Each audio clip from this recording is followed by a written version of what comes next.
All, thank you VIT for organizing this wonderful program, and thank you the organizers. They took care of everything in a very proper way. So one round of applause for a great organized program. And I'm really fortunate to be here to have this interaction with young minds like you. And I love interacting with people. Like there was a time, like some 4-5 years ago, when I was also sitting on that side of the stage. And I always used to enjoy the talks, from people who used to come from the industry, from people, who have some experience working in the real world. So yeah, my background is pretty much into that, like electrical, electronics, and computer science. And my journey actually started off at a very young age. I used to practice this art called origami, which is an art of paper folding. And throughout my story, the reason I'm telling you this story is also to tell you on how things matter of what you're doing today. Sometimes, you feel that, maths, why am I studying this maths? It's going to be of no use tomorrow. Why am I studying physics? This M3, M2, M1, when is it actually going to be used? The fact is that whatever is being taught or whatever you learn on your own, it is applied somewhere or the other, either today, tomorrow, or somewhere as part of your life. And I'm going to tell you that the things that I did as part of my studies as well as outside my studies, how they helped me in starting off my business. So I started off my career at a pretty young age. I had this hobby called origami. So origami is an art of paper folding, where you take a square paper, you can fold it into objects. Like you must have made these boats and planes as you were a kid. So I had crafted more than 1,000 models by the age of 7. And we were like showcasing these models all over the world in Japan. Japan is the originator of this art place. So origami was the reason I actually got a computer at home, because as I was participating in some of the events outside the country, they required documentation of the processes. So if I'm creating some new object, they needed the documentation on how this object is created. So I started documenting these things using a computer, and that's how I got my first computer at home, which had some very basic tools for drawing and annotation. And that actually got me interested more into computers to know more about them. So I was a curious kid. I used to, just do a lot of musty at home and try to break apart things and see what's in there, just out of curiosity. So and my father was fortunately allowing me to do all these things, and as long as I would put them back together and keep them in working condition. So I used to play with a lot of with electronics, and I started tangling with making some small amateur radios, FM transmitters, receivers, and things like that. And when I went to the 4th or 5th standard, I actually got pretty much interested in this whole computer programming bit. And I started taking some lessons. Like when I went out, none of the institutes like NIT or SSI or all these people were ready to take me because I was too small. But there was this one professor or one mentor, I would say, who actually changed my life.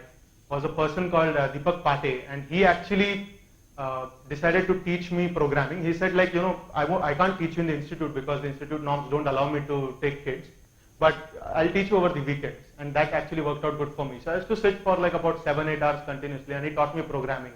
So C, C++, and that time this Visual Basic, Fox Pro, a whole bunch of other programming languages were getting popular. I learned Oracle, database systems, all that. And that actually got me more interested to learn about computer science.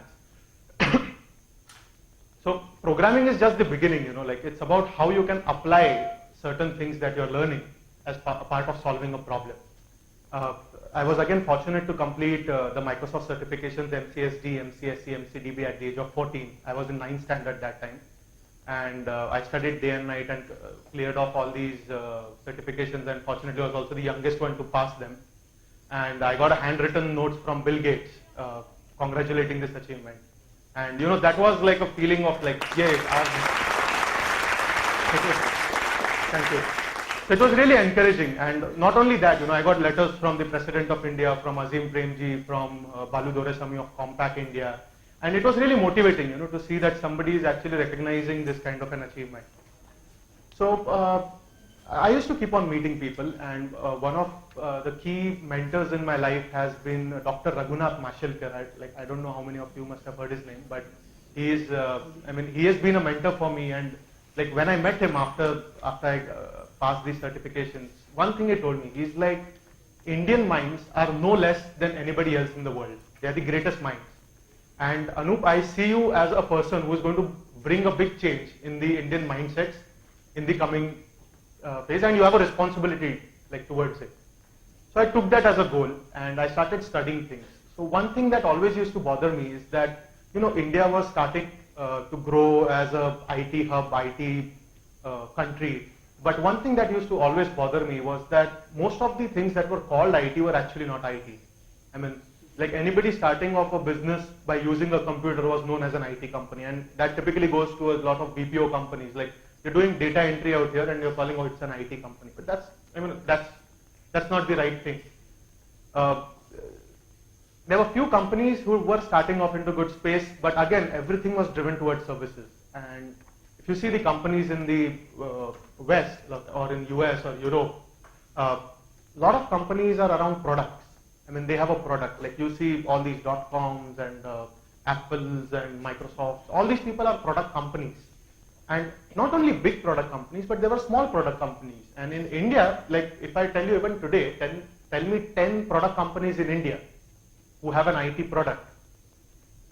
It's very difficult to answer that question. I mean, there are obviously some successful product companies that have come out of India which are serving the local market. Like Tally is a very good example. Like Tally was a product built for the Indian market, and it's a product. Like they sell licenses of their software.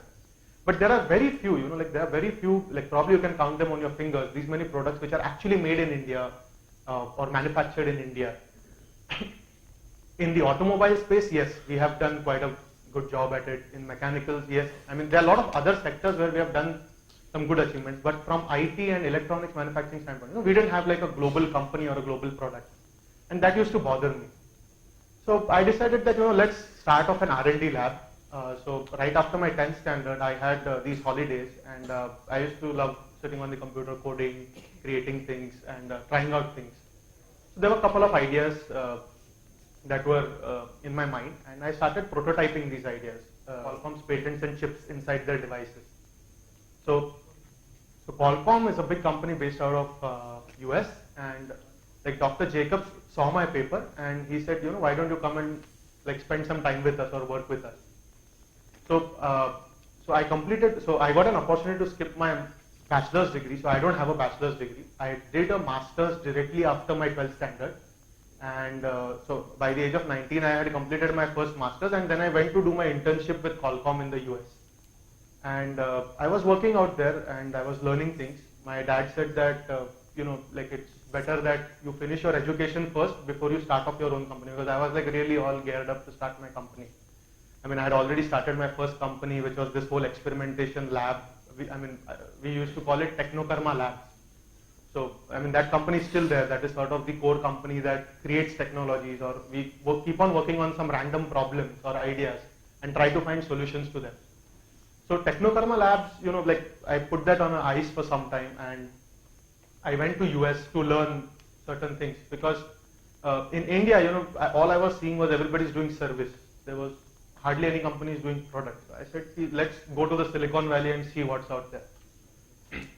So I went. I was fortunate to get that opportunity to work with Qualcomm. Then I joined in for my MS PhD program at University of California, and I completed my master's courses from there, and I was into my PhD, but unfortunately the project that I was working on lost its funding. So, I was moved to some another project which was slightly boring. So I asked my professor that can I take a leave of absence for a year, like till the time the funding comes back on the project that I was working on. And he said, not a problem. So I happened to come back to India in 2008. And like as I was doing all of this, I was like, along with my academic work, I was very curious person to see what's out in the industry. And I did take some MBA courses, lectures. I used to go and just attend. I mean, just for nothing. Like I used to go take the professor's permission. Can I attend your class? And I used to go and attend the class. I mean, with no marks or anything to be given. And it's good that you don't have exams and you can just go and sit and listen to them rather than giving any exams and learning.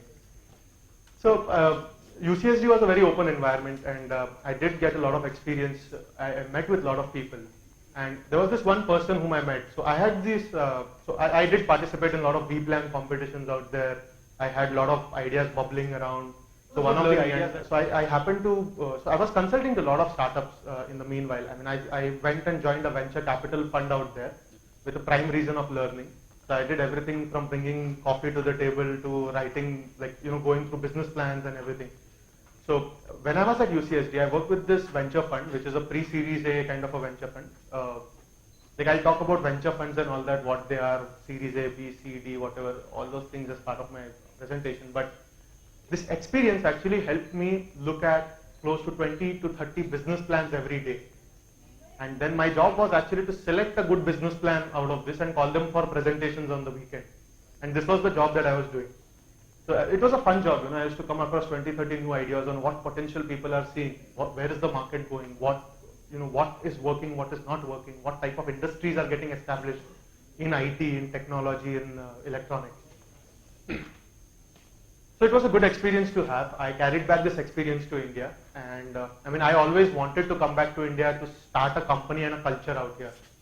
And I mean, my dream is to see India as the next, Silicon Valley, or the next revolutions are actually going to happen out here. So I came back. I started working for a company, and like parallelly, I started this company called TouchMagix, which was another idea that was boiling in my mind since quite some time. So TouchMagix is an interactive media company. I'll show you the products and the fun things that we do out there. But just to tell you, on how these dots connect, is that I had learned some CAD/CAM softwares and animations when I was in 8th standard, like just for fun. I had origami as my passion when I was a kid. And I had learned programming or electronics and all these things as part of my education. I had learned networks also as part of one of my masters. And all of these things, sort of are helping in some or the other way as part of the things that we do here. I mean, TouchMagix is actually a company which blends art with technology, and we create these large format interactive experiences. I'll show you some of the videos in the coming slides. So we are an experience creation company. We create you can imagine like 50 feet, 100 feet, 200 feet wide displays and make them interactive. Like people can come and interact with these displays either by touching, gesturing, or waving at them. So essentially we do hardware. So we manufacture some specialized sensors which go into touch sensing, gesture sensing. And then we have this huge piece of software that sits on top of the hardware, which tightly integrates all these sensors into an application. And then comes the design.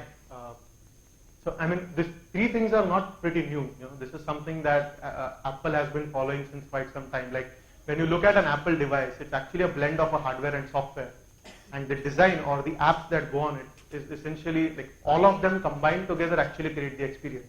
And now you're seeing a lot of these touch-based devices coming into the market, like tablets. Like it is said that by 2015, 98% of the phones in the world are going to be touch phones. Like either running like Android, like Android, iOS, or some other platform. So that's a big, big opportunity.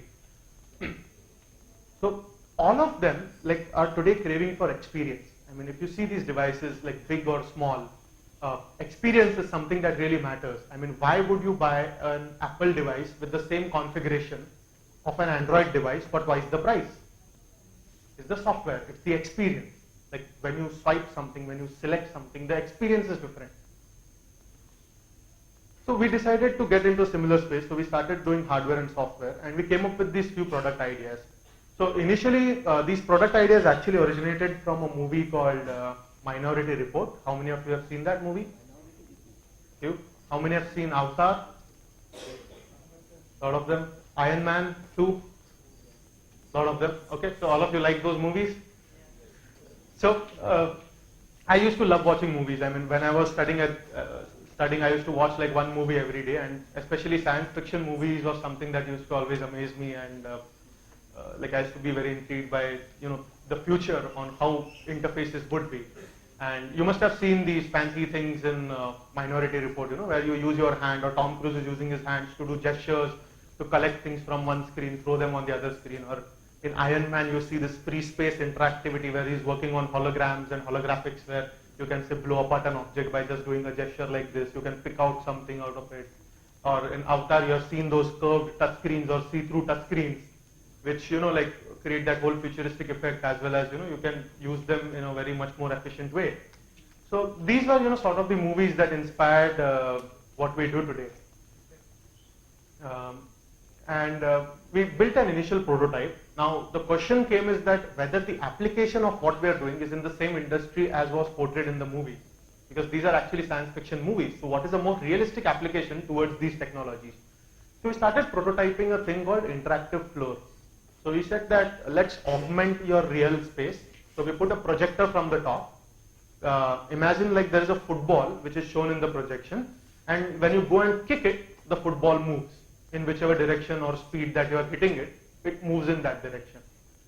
So this is like you're augmenting some real spaces with some virtual objects, and you can interact with them. Or say you see a balloon, you go and stamp on it and it bursts on the floor. Or you see a bug and you go and crush it and it crushes on the floor. Things like that, So creating these kind of art experiences mixed with interactivity, mixed with technology, is something that's the interactive floor product. I'll show you the video.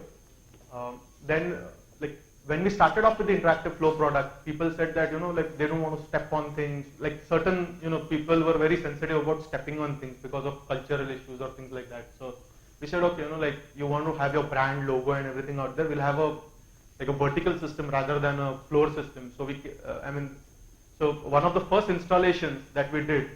So I'll just quickly tell you, how we started this off. So I started off working on this idea. So I wrote some of the initial code, and then I hired like about 2 people. These were freshers from your college itself, MTech freshers, and they started working on some image processing algorithms and things like that. And we sort of had built a very rough prototype with infrared cameras and like connecting those cameras to a computer. And we were approaching companies, and telling them that this is the future, this is the next best thing that is going to happen to advertising. We thought that one of the initial applications of this is in advertising, because when you move on the floor and something moves, your attention goes there, and if your attention is going there, you will notice that advertisement, and you will remember that advertisement better than looking at any other static hoarding. So we started approaching malls, we started approaching advertising agencies to see if this idea sells. And a lot of people showed interest, and one of the companies said that we want to see a demo. And like not in their office, but actually like in a live mall. They said, I'll give you access to the mall tomorrow, and you set up a demo. And this was the mall in Kalyani Nagar, the Mariplex Gold Ad Labs. So like we didn't have anything to show actually by then. We were just talking with some pieces of PowerPoint slides and some like very rough working code, and they said that go ahead and show us a demo. We'll pay for it. They said we'll pay for the demo. Like you go ahead and show us a demo. So we had to go ahead and show a demo to them. So we sat day and night, and we said like not tomorrow, maybe just give us a couple of days. We have some meetings lined up, so give us a couple of days. And we were actually sitting day and night, and we finished the code, and we got one of our first installations working. Like it was a nightmare. See, the thing is that everything is not about success. It's about learning things. And right from a basic thing that we said that okay, we'll have a projector hanging from the top. And out there, like we didn't even know how to hang a projector from the top. Like the distance was about 15-20 feet high, and we didn't know how to hang a projector from that height. So we spent literally like one day trying to hang the projector or suspend it from the ceiling. So it was a fun experience. And the thing is that we grew up our team organically post that, and like we had kept a suggestion book out there, and like whoever was passing by, we used to request them like, what do you think about this? And we got some very interesting suggestions, and this whole idea about our whole business model actually evolved out of this first installation. So some of the questions that people asked out there was that, can I have this at my birthday party? Or can I rent this out rather than buy this out? Can I use this at a conference or an event? Can I have this on the wall? So we didn't have a wall version by then. Like all we had done was like foot tracking algorithms and these kind of things. We didn't have a wall version. So we said, yeah, sure, you can have a wall version as well. And we started collecting leads, we started collecting feedbacks, and like people wrote down their phone numbers who were interested in it. And then we started contacting them from there. But that was a good experience, like we were just 6 months into creating this technology, and somebody gave us an opportunity to show this somewhere. And we did show, and we got a lot of feedback from it. And that is how it started off. So that's how the other products also evolved. Like all these products sort of evolved out of customer demand or customer feedback. So we have two products, the MotionMagix wall, the MotionMagix floor. Then we created some through glass touch sensors, capacitive touch sensors to work through glass surfaces so that you can convert any glass surface into a touch screen. And then we had some different applications of it. So this is how the gesture screens look like. This is an installation that we have at Mumbai airport. There are about 3 screens installed at departure gates where people use these interactive advertisements, they interact with it. Then it's been installed in museums, and we have quite a good list of customers that are using these technologies worldwide. Then like these are the through glass touch screens. So Nike is using this technology all over India inside their stores where like if you want to buy a shoe, you can know more about a shoe, the technicalities inside that shoe, why you should buy this. You can compare 2 shoes on that screen and see why is this expensive and why is this cheap and things like that. Because the salespeople there are not equipped to do that.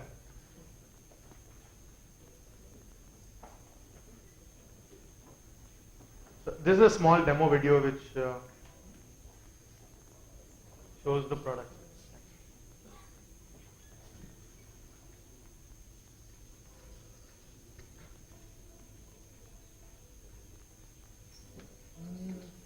No, that's it. So these are the through glass screens that we make. These are the gesture screens.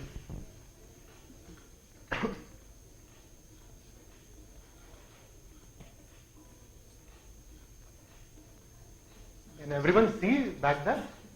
Yes.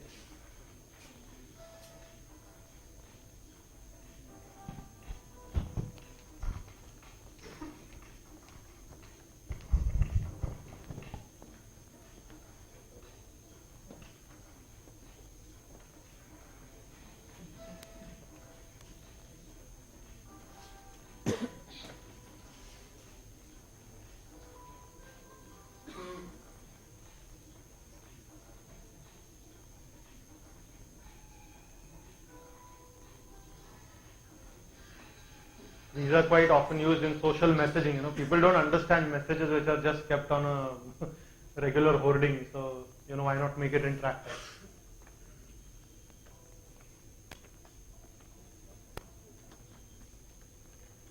So yeah, these are the products that we started off with. So over time, all these different application areas kind of evolved, and we started off with advertising as a focus, but as we went ahead, today these systems are used by kindergartens for education or, having an indoor playground. So this is sort of the new form of an indoor playground where kids don't have to go out to play football. They can actually exercise and play football in a much more safer environment inside.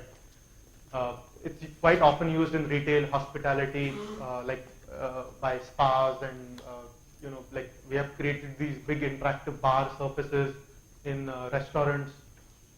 It's used in gaming, so we have done quite a few gaming arcades across the world where this technology is being used for this swipe-based gaming. So you can swipe a card, play a game, select a game and play a game. You can see the center one, that's like a big 40 feet water pond, so it's an interactive water pond that can be created. So you can blend in projectors to create a single display and create any size interactive surface. We have also done some projects in defense, like for, in Avatar, a lot of these kind of technologies were actually used in, like strategy planning, attack, defense, and these kind of things. So we have these huge interactive tables, which are used where you can replace the regular sandboards with interactive systems where you can like pull things, you can design simulations, you can design strategies using these large format multi-touch surfaces. And also in simulations, like where you actually want to use a gun and track people where they are pointing, shooting, these kind of things.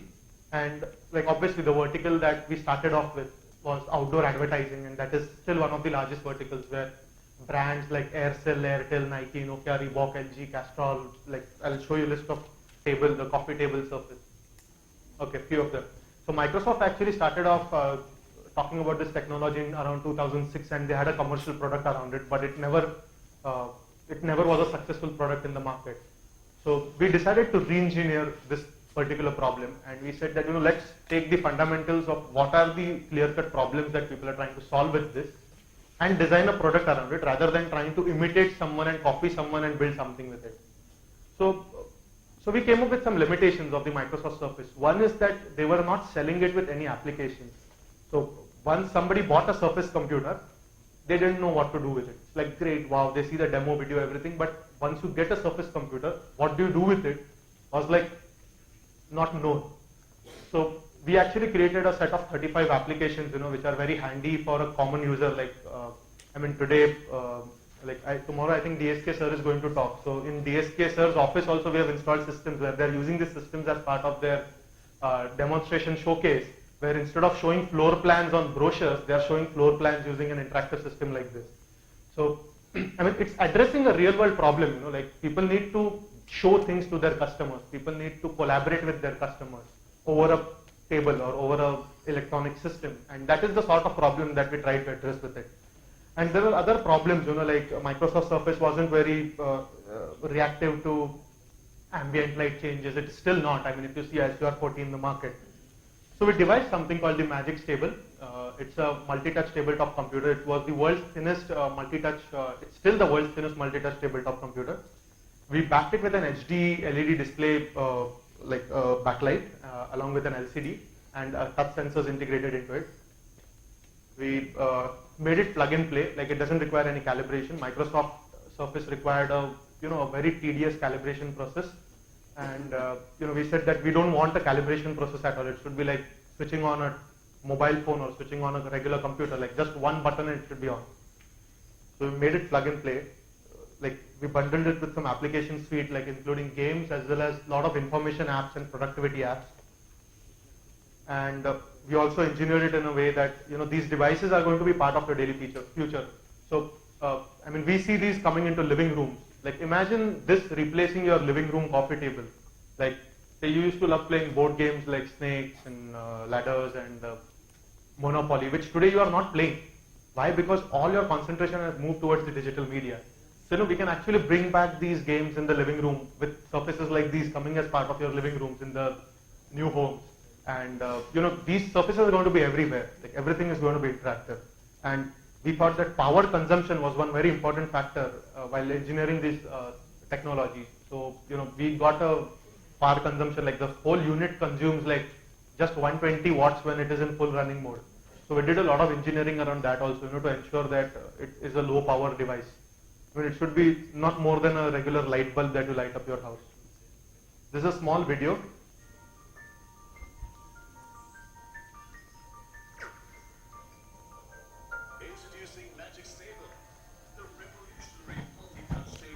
From TouchMagix, 40 simultaneous touch points, supported with high-speed tracking.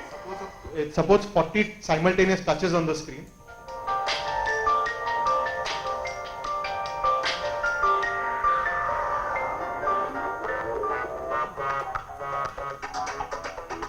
Ready to use applications for your product display and presentation needs.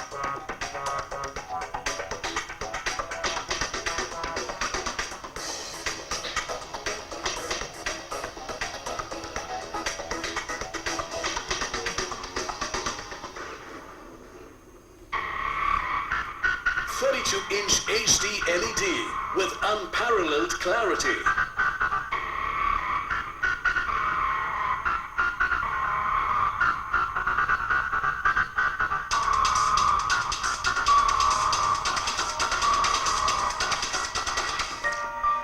A whole host of features with applications you can customize to suit your needs. World's thinnest multi-touch table. Open software development interfaces. The Magix table from TouchMagix, yours to experience. So this is what we created. And there were more things, so we keep on creating things. Like, even today we have a dedicated R&D team who keeps on thinking of new challenges, new problems on how future interactions are going to be. And this is another device, that we recently created, was called Magix phone. So using a regular phone, like by just calling or using SMS, you can actually interact with this display. Like, let's take an example of this setting. Say if I was to ask you a question like, how many of you think, think that Sachin Tendulkar's retirement wasn't a good idea? I can have a real-time vote and a graph coming up on the system by people sending SMS, and I can just have a small device connected to my laptop to take these votes. So everybody has a mobile phone today, and we were trying to find ways to connect displays or to connect people using mobile phones in public spaces. So we installed these systems even in football stadiums, where people can put their messages on the big screens. We have created like polling systems and like some betting kind of applications, for obviously in places where it's legal to do that, where people can use their cell phones to place a bet on something and play a game, lucky draws. And we have this another cool concept called graffiti wall. So in a club, like say if you are having something, or in a restaurant you're having something and you like it, you just want to say that out, loud, that I like this particular thing, you should definitely try, or you want to send this recommendation to the people around. So how do you do that? Like today your social networks are restricted only to online, like where your friends are.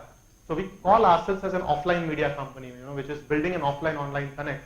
So in this application, if you put a message to the number on the screen, it gets spray painted on the wall. So you can have this whole graffiti wall, where you can like just say things and it will get spray painted on top of each other, and it's a mixed art kind of an experience which you can have.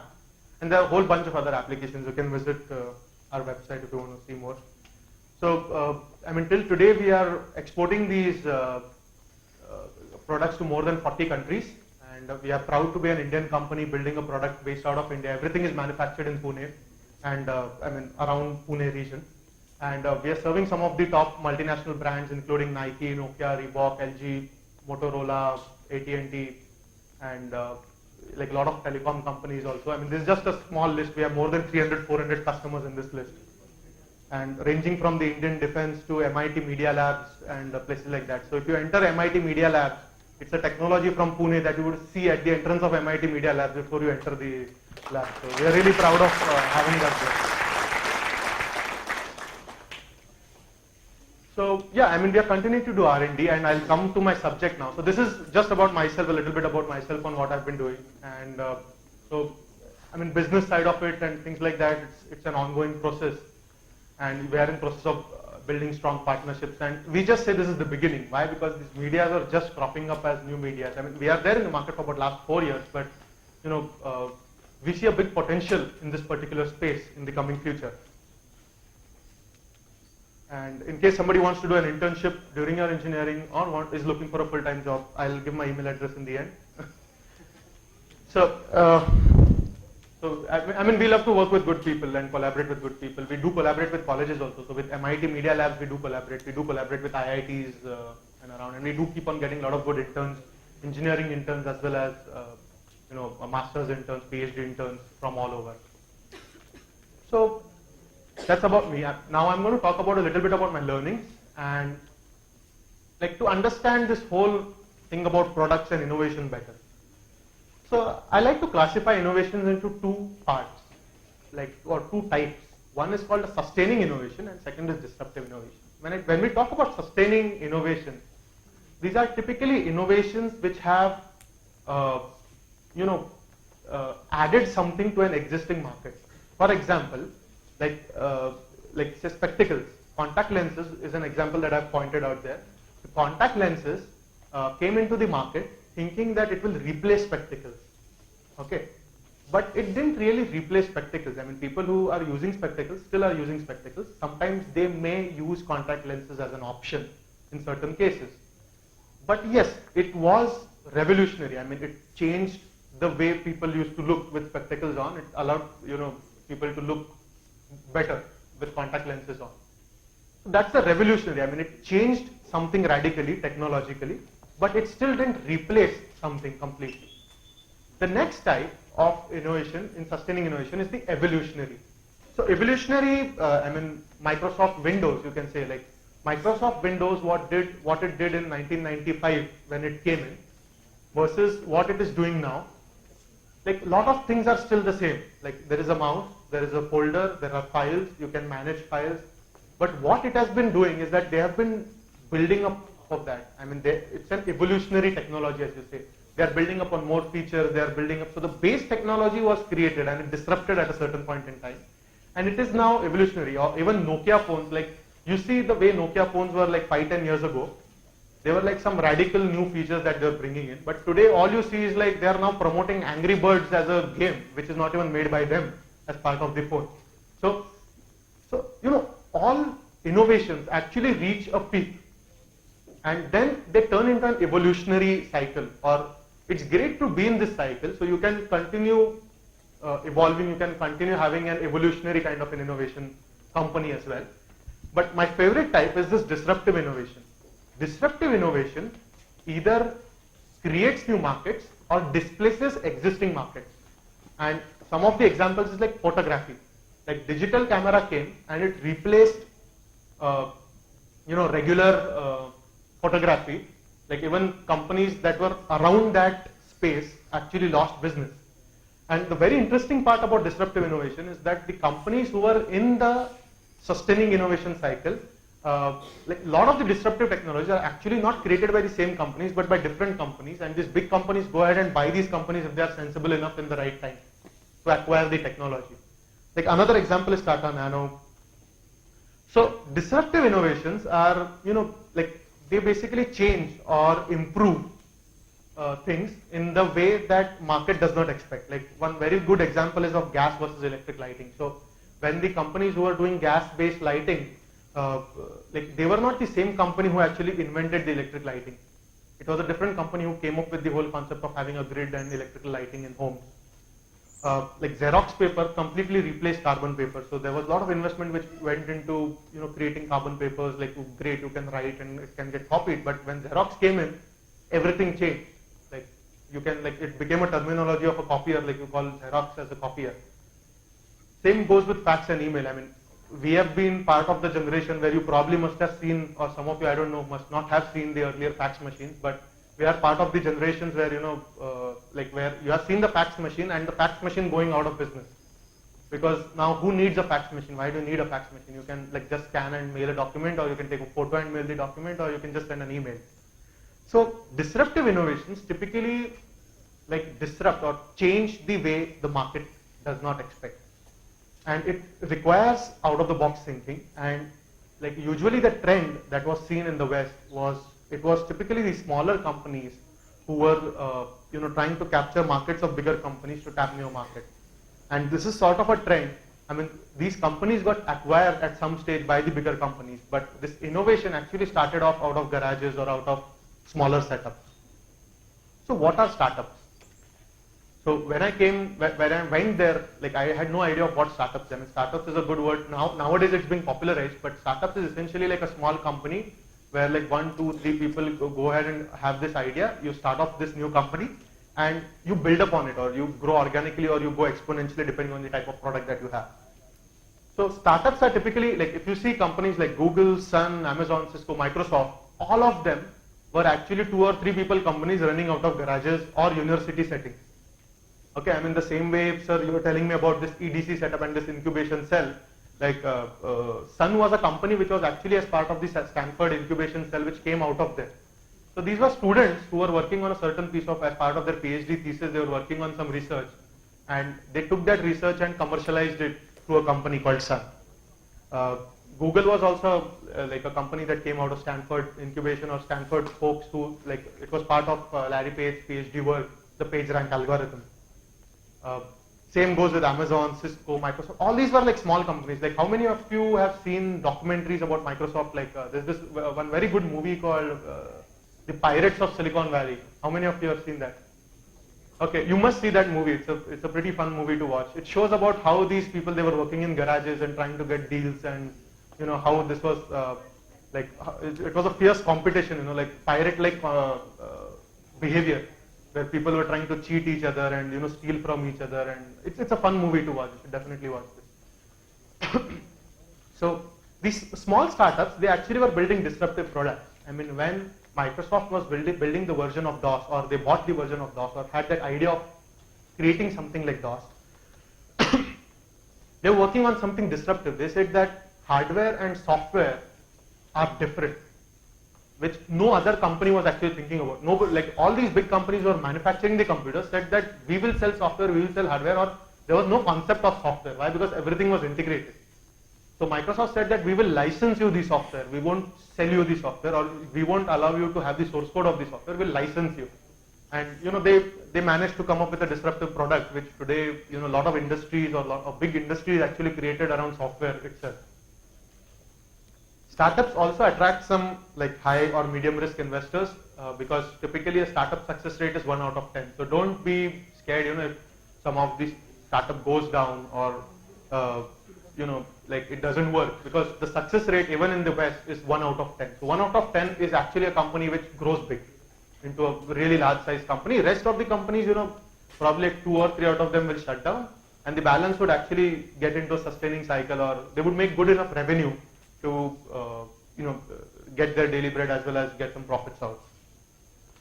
And finally, end of the day, startups do contribute to the economic development of city and the country.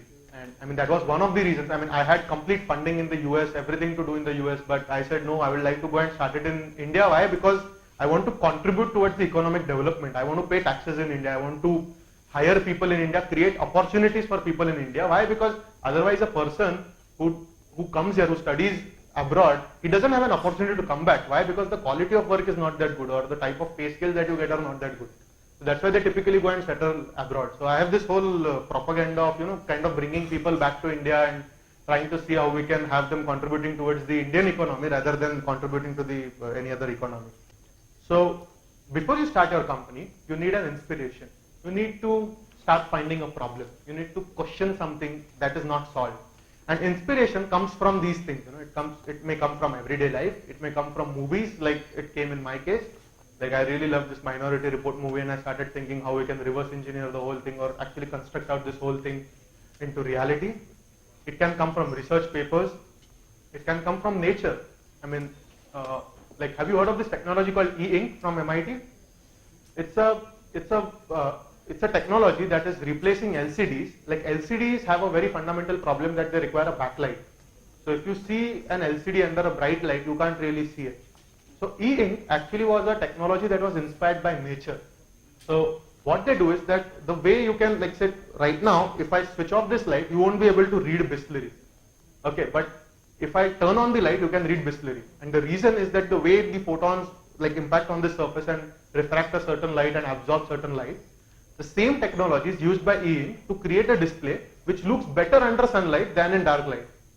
And I mean, that is an idea that is inspired by nature. Like, or Qualcomm also has a new piece of technology called the QMOD displays, which are again like micro MEMS based electromechanical micro switches displays, which actually align the plates in a certain way that you refract some light, reflect some light, and absorb certain light to create a color.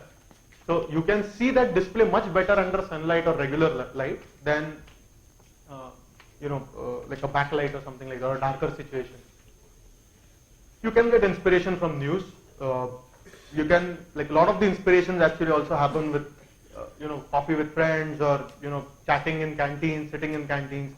I mean, when I was studying, I used to spend so much time just sitting in the coffee shop and like discussing random ideas with people. What do you think this problem, how this problem should be solved, how that problem should be solved? And I mean, a lot of imaginary things used to go on in creating these ideas, but that is how you get inspiration from, that is where you can actually openly discuss ideas. And all of you are really fortunate to be in an education setting, where you can do this. And all I would say is that make the best use of this time that you have right now. Think about ideas. See, all this engineering curriculum and everything, they will teach you like the fundamentals. Okay, finding the applications is up to you. I mean, how do you apply these things that you are learning is something that you need to learn on your own. That nobody would spoon feed you, because like if you see some basic theorems, they can be applied in 1,000 different ways or in 1,000 different applications. Like, so you should actually see that how you can do some real world problem solving with what you are learning, or try to go to the internet and just take that extra step, to see on how a certain, like say Gaussian model is used in modeling some real life problems, things like that. And obviously you can find inspiration from internet. So if you're reading blogs, if you're reading magazines, or like offline magazines or online magazines, you can get a lot of inspiration, or you can Like just don't be out of the touch of the industry. Be constantly learning things. See where the industry is moving. See what type of companies are being formed, and question everything. Like why certain thing is in a certain way. Like and can you make it better? So a good company or a good idea is something that can either make something cheaper, something faster, or something better. Okay, so anything that can make something cheaper, faster, better is a good idea.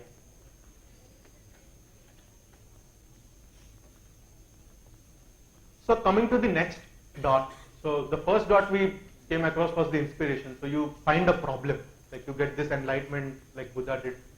Like you see this problem and you're like, whoa, this is the problem that I need to solve. This is how I can change the world. Very important thing is that if you have an idea, share it with friends because they won't go ahead and steal that idea immediately.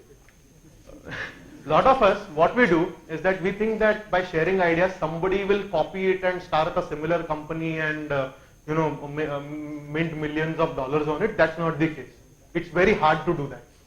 So it's very essential to actually, and like one of my professor in UCSD said, is that if your idea is leaked by just talking about it, it's not a good enough idea. I mean, there has to be some more substance to it than just talk, because you'll be talking about this idea to your customers, and by talking this idea, if you're going to leak out the idea, that means it doesn't have enough technology component or a base to it. It's just a hypothetical idea. So think through ideas, do discuss it with friends. Why? Because friends are the best criticizers. Like they are at your same level. Take active criticism. Talk to professors, talk to mentors, talk to people, and share the idea with everyone so that you can get good feedback in an early stage. If you keep the idea to yourself, you will start cooking your own thoughts around that. So get feedback and sleep over ideas. So if you have an idea, like don't go tomorrow and ask your dad for Dad, I need 2 lakh rupees to start my business, give me right now. Like sleep over ideas and get feedback and think about them. Like be sure, because if you are deciding to get into a certain business, like I'm assuming all of you are here because you want to start a business or be a part of a startup kind of a business at some point in time, right? So sleep over ideas. I mean, there is no hurry. Like think through the ideas, think through the business proposition, because you are going to spend your few years of your important life on working on that idea. I mean, if you decide to start a company today, you are at least going to spend like 3 to 4 to 5 years of your life in working on that company, which is very critical. So, no harm in sleeping over ideas. Keep on refining the idea. So as you are getting feedback, refine the idea and create a clear-cut business proposition out of it, or a clear-cut problem-solving proposition out of it. I mean, in some cases, it might not be a good business proposition. Like if you see companies like Facebook, they never had a business proposition in mind. They just did that as a hobby project, which was solving a real-life problem. Like they said that, when they were studying, they said that there should be a way to, they started off with a rating system first, but later on, they moved to you can rate your friends on how good they look and things like that. But later on, then they changed this whole idea to a social network where you can have a trusted friend circle, you can share photographs with a trusted friend circle, etc., etc. So they went on refining that idea, and but what they did, very important, was they built a rapid prototype for validation, and that is something that you should always remember. That it doesn't. I mean, if there is an idea which doesn't take much capital, or you don't need to think about capital कि यार मुझे 2 crore रुपए लगने वाले to start marketing this idea. You can just build a prototype. It can be in the lab facility that you have at college. It can be with help of in colleges you typically have access to a lot of equipment which you won't have otherwise once you graduate out of here. So make most of, you can talk to your professors on getting access to labs. It might be you may need some cutting machinery to build some mechanical assemblies. Anything, if you have an idea, build a prototype. Build a prototype, as long as it doesn't cost much to do that. Another important thing about idea is learn to unlearn, because, I mean, I have seen that, or all of us have seen, that kids are actually more creative. And the reason they are creative, the reason they can think in such an imaginative way is because they have lack of information, or they don't know certain things in real life, which is sort of stopping them from getting that in between before they think of an idea. So learn to think like a kid, or learn to think from abstraction. You need to learn to unlearn certain things. Means if engineering has taught you that this is the way it has to be done, unlearn that for a little bit of time and try to analyze the problem from a more abstraction level rather than trying to, drill down into code on how it will be executed. So that's a very important point, like at the end of the day, keep it everything simple and stupid. I mean, it's called the KISS principle. It says keep it simple and stupid. So don't complicate things unnecessarily, like in the idea. Like don't have an idea which requires 2 hours to explain to someone. कि आ जाओ बैठते फिर मैं बताता हूँ. You should be able to explain this idea like in an elevator pitch. So elevator pitch is again an American concept. Elevator pitch is a concept where if you are standing in an elevator with an investor, you have 30 seconds to talk to him, and you should be able to communicate what you do in less than 30 seconds to get him interested to call you for an investment pitch. I mean, that is what they call an elevator pitch. So you should be able to define and explain your idea to someone, in less than 30 seconds so that they understand it. So for that you have to keep it simple and stupid. I mean, you can't be doing something, and even if you have some rocket science working under it, you should still be able to convince or communicate this idea to common man, to common people, to make them understand what exactly you are trying to solve. I mean, you might be using some complex algorithms and doing that, but don't keep them aside. That's your space. You tell them what real life problem are you solving. The next very important dot is about market and competition. So when you are out there, like one thing that all of us start worrying about is that, like I have this idea, let's go and Google on who all had this idea before. That's the last thing that you should do. Don't Google around. Like just like try to refine the idea before you hit Google. Why? Because you'll start polluting your mind, then you will have a problem unlearning things. So if you have an idea, don't look at the competition, ignore the competition or ignore who all is there in the market. First try to find the solution, and then you can see that whether a solution matches with certain person, and then you will come up with original idea. Otherwise you will just end up copying somebody else's idea and building incremental improvement over it.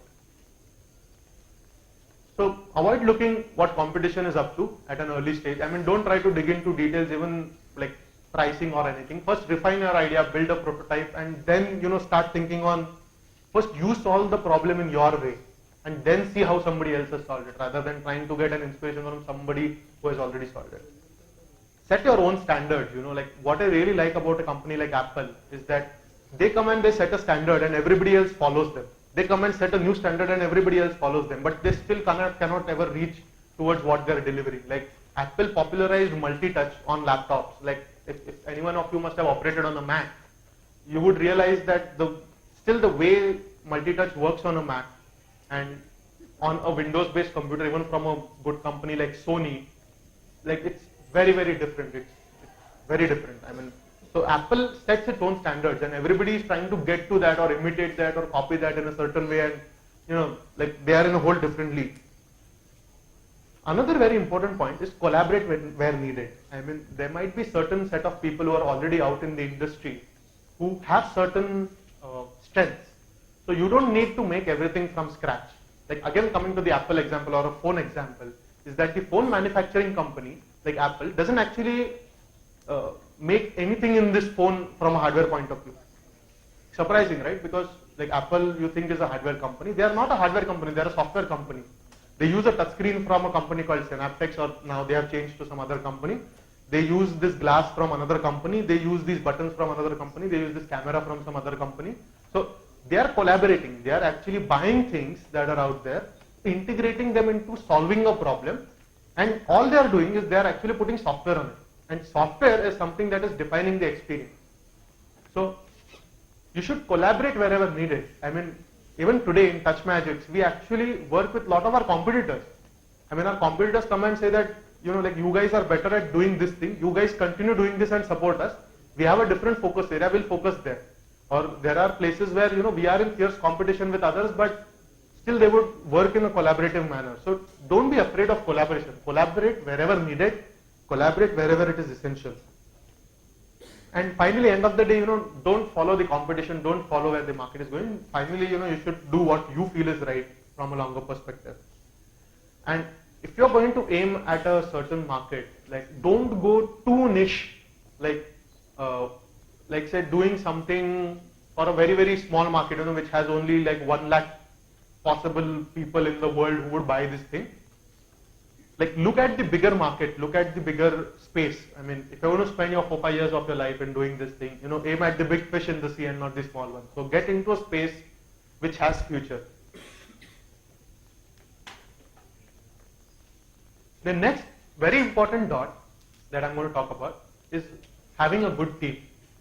So when you're starting off your company, you need to, like, you'll be talking with your friends, you might talk from people, like you might meet at social events, you might talk to your mentors who might suggest you to meet someone.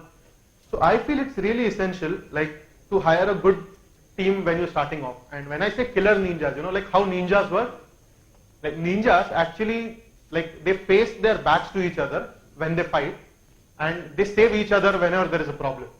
And they work in a very, very swift and a trained way. So you should assemble a team which is, like helping each other and trying to solve problems like ninjas do. So have a very good team when you're starting off with. Another common mistake that people do is that they give off a lot of senior positions when they start off. So calling somebody a CFO, calling somebody a CEO, calling somebody something else. I mean, even in my company, there is no CEO today. Why? Because I am looking out for a good CEO out there.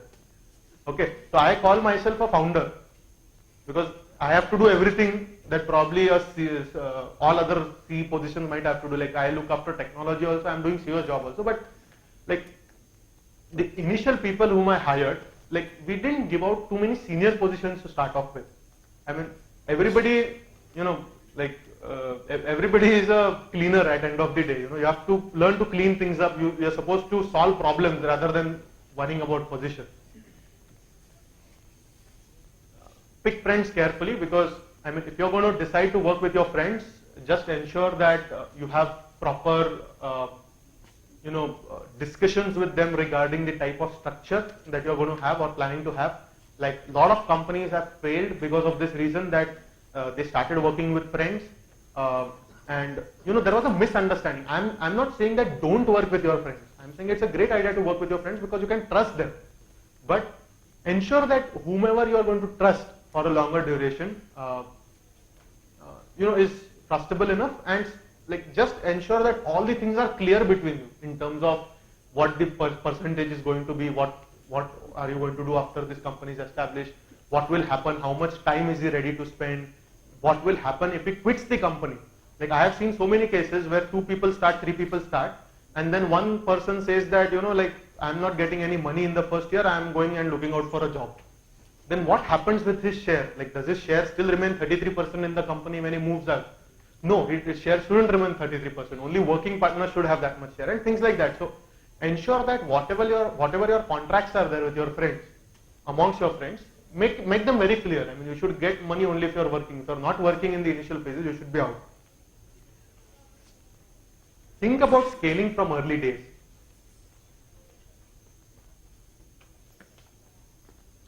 So when I say scaling, it's that you may start off with 3 people, 4 people, 5 people company, but you're going to grow to become a bigger company, like 20 people, 100 people, 500 people, 1000 people, or like lakh people. But you have to think about scaling. And scaling, when you think about scaling, you have to think about systems, because there are certain cultural things that you have to set right before you start up your company. Like, there are certain procedural things that you need to, like in one of the companies that I used to work for, they had this concept of unlimited holidays. Okay, and till the time the company was small, this was a great option because everybody used to enjoy unlimited holidays. Like, whenever you need a holiday, it was like, okay, you take a holiday. But what started happening is that as this company grew, like when it grew to 50 people, it became very difficult to manage because everybody like was taking holidays at their own will, and like these were paid holidays. So I mean, the company was actually paying for their holiday, and still, it became a very difficult cycle. So these are some very fundamental cultural norms and things that you need to set in place when you're starting the company. And think scaling. I mean, think it today, if this certain technique is working for 5 people, will this same rule work when the company scales to 50 people or 100 people? Pick people who share similar vision. Actually, I would say either same vision or complete opposite vision in terms of adding value. The next very important dot, which a lot of us worry about, is finance. Like like for example, in my case, I got finance, like I was doing consulting work. I was working, in fact, I was having a full-time job doing consulting work and running TouchMagix at the same time, so that I could pay salaries off of these people for the first year. So I had like a team of 2 people, freshers, and I had to pay salaries to these people. So I was working like 2 or 3 jobs at a time, 2 or 3 things at a time to ensure that I get money, and we bootstrapped the venture. And then when required, like I did, like I had some of my savings from my earlier work which I did at Qualcomm and things like that. I decided to invest that into the company. So the first place that an investor also looks, or you should look out, is this 3 F's, friends, family, or fools. So, so in finance, you can have a finance either on loan basis, you can have it on debt, like basically you can have it on a percentage share basis, like where you shell out your equity. And like the 3 F's is something that an investor also looks for, that how much money have you invested from your family, or how much money you have invested from your friends. This shows the amount of seriousness that you have while starting the company. So if 3 of your friends are coming together and starting a company, just ensure that everybody is putting the same amount of money and effort in order to start off with some capital. So that's what an investor also would be looking out for. And this is the typical first phase of funding, as you can say. So funding is actually divided into several phases. One is called seed funding. Seed funding is essentially a fund that you get before you start your business. And this kind of a fund is available from, and when I say before you start your business, I mean you should have a working prototype and then somebody puts in seed fund, because without a working prototype, nobody would trust your idea or invest in your idea. So, get that rapid prototype out soon at your own, with your own money. But a seed investment typically comes into picture where you are looking to increase the number of people in the team, like from 1 to a little bit more. And this investment will be anywhere between, like 1 or 2 lakh rupees to 50 lakh rupees kind of an investment. The next round is, you can say, is a pre-series A kind of a round, where like an investor, like an angel investor, or like some good established businessman wants to put some money to try out a company. And this is a pre-series A, or a you can say an angel funding that happens, where you can raise anywhere between 1 to 5 crore kind of a fund. The third level of funding is essentially like a series A, where you I won't spend actually a very long time in discussing. We're going to have a good open question and answer session after this talk. So in case you have any specific questions related to investments, feel free to ask me. So the series A essentially is a place, where a private equity or a venture capital kind of an investor comes into picture, where he puts in funds, and they are like more serious kind of investors who would track you on daily basis and see how their investment is working. But in my personal experience, try to bootstrap the venture. Take money only if you require it from external sources.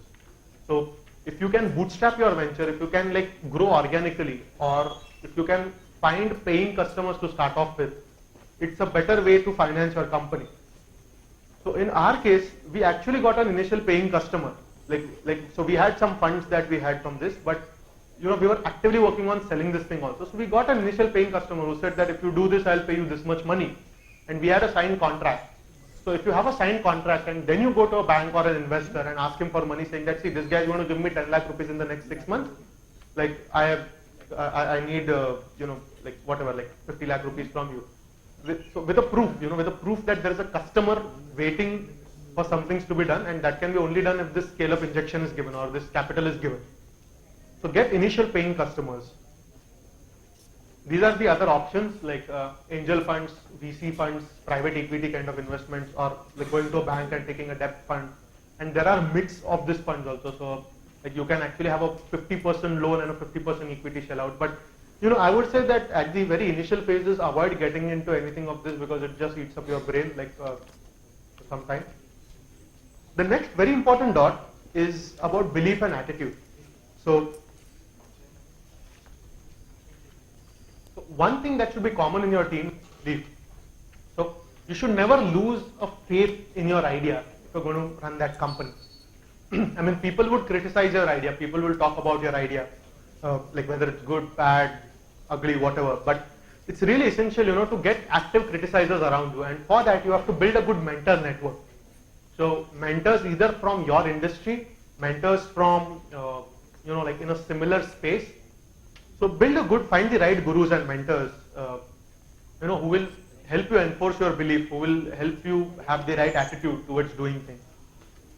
Like, be determined to solve problems, don't create too many problems. Like one rule that we have in our company is that if you have a problem, don't come to me with a problem, come to me with a solution to the problem on what you would do to solve this problem, rather than saying that this is the problem and help me solve it. So that is the attitude that everybody in the company should have, like a problem solving attitude. Keep on refining a vision. So once you have your vision statement on what you are planning to do, ensure that you keep on refining it, because you will learn certain things over time. Propagate your vision to the team. As you are growing, you need to ensure that whatever the founders' thoughts were, because the team, like at one fine day you suddenly start seeing like 5, 10, 20 people joining every month in the company, like if you're growing, and like it's essential that they carry the same values, the same vision, the same kind of attitude and belief that the founders had when they started the company, and the same kind of culture. I mean, like, they should get job satisfaction, they should enjoy working with you. And believe in your ideas, like believe in your vision, but keep a listening ear to the customer, because sometimes they would tell you something very, very critical which you might just miss out. So to conclude, these are the different dots that are required to be found out before you start the business. Then you can see and connect these dots in the right possible way. And like, of course, you need to put in a lot of hard work, and there is a little bit of luck component also in it. And like, these are the things that you require to start a successful business. Thank you.